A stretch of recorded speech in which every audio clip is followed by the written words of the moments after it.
Halo, Assalamualaikum warahmatullahi wabarakatuh. Baiklah, pada minggu ini saya akan membahas suatu cerpen Ajib Rosidi angkatan 50 yang berjudul Di Tengah Keluarga. Sinopsis cerpen Ajib Rosidi Di Tengah Keluarga. Ajib Rosidi yaitu putra sulung dan cucu sulung dari keluarga ayahnya, menjadikan Ajib punya tanggungan hidup lebih besar bahwa kelak dia harus sukses dan sanggup membahagiakan ibu dan kakek neneknya. Karena ayah Ajib lebih perhatian terhadap istrinya, yaitu ibu tiri Ajib yang dikenal kejam dan tidak berperi kemanusiaan, sehingga benih-benih kebencian pun semakin tumbuh dalam diri seorang Ajib. Bagaimana tidak, ayah yang mempunyai pangkat sebagai seorang guru yang gajinya cukup untuk menghidupi 4 keluarga dengan tega melantarkan anak dan orang tuanya sendiri, sehingga wajar kalau nenek Ajib pernah berujar bahwa mungkin ayah Ajib telah terkena guna-guna oleh ibu tirinya, sehingga ayah Ajib sangat penurut sekali mengikuti segala kemauan ibu tirinya. Oke, itu tadi adalah sinopsis dari cerpen Ajib Rosidi. Dan sekarang kita memasuki unsur intrinsik dari cerpen Ajib Rosidi tersebut. Unsur intrinsik yang pertama, tema. Tema dari cerpen Di Tengah Keluarga yaitu cerita dari sosok seorang Ajib yang sedari kecil ia sudah dihadapi oleh masalah-masalah keluarga yang rumit akibat perceraian dari ayah dan ibunya. Lalu yang kedua, latar tempat. Latar tempat dalam cerpen tersebut terdapat pada rumah nenek Ajib, kota Kewedanan, musola, kemudian sekolah, kemudian rumah Pak Lurah, rumah Bu Rusi, kebun tebu, sungai Cekeru, dan sawah rumah.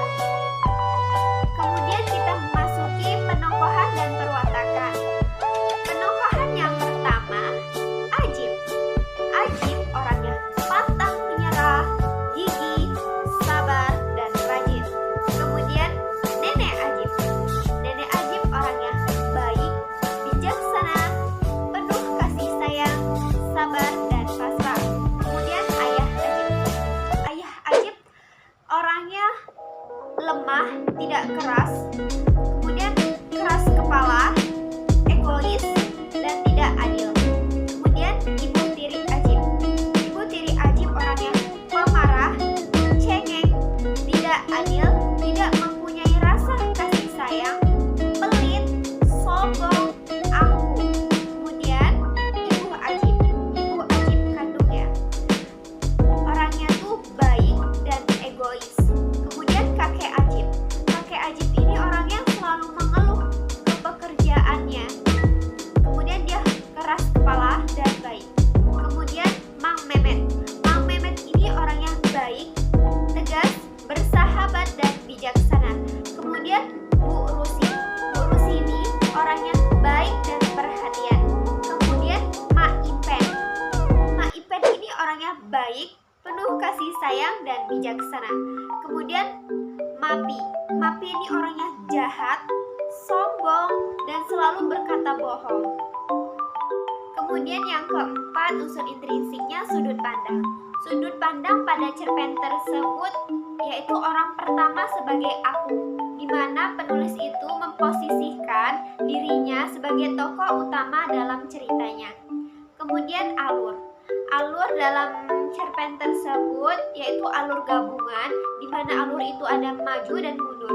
Alur maju ketika pengarang menceritakan dari mulai kecil sampai dewasa, dan alur mundur ketika menceritakan peristiwa waktu kecil pada saat sekarang atau dewasa.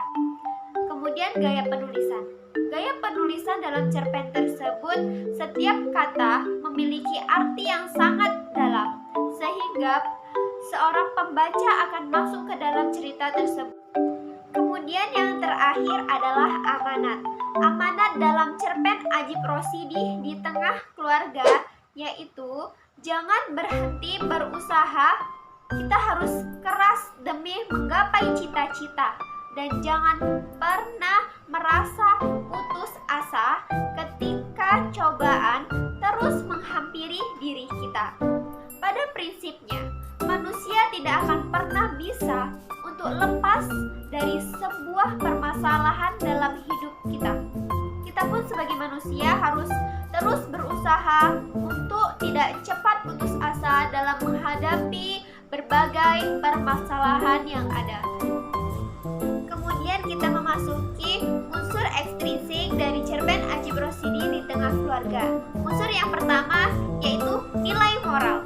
Nilai moral pada cerpen tersebut sangat menunjukkan rasa semangat dan kegigihan seorang Ajib Rosidi dalam menyikapkan kerasnya kehidupan. Kemudian nilai sosial. Nilai sosial di dalam cerpen tersebut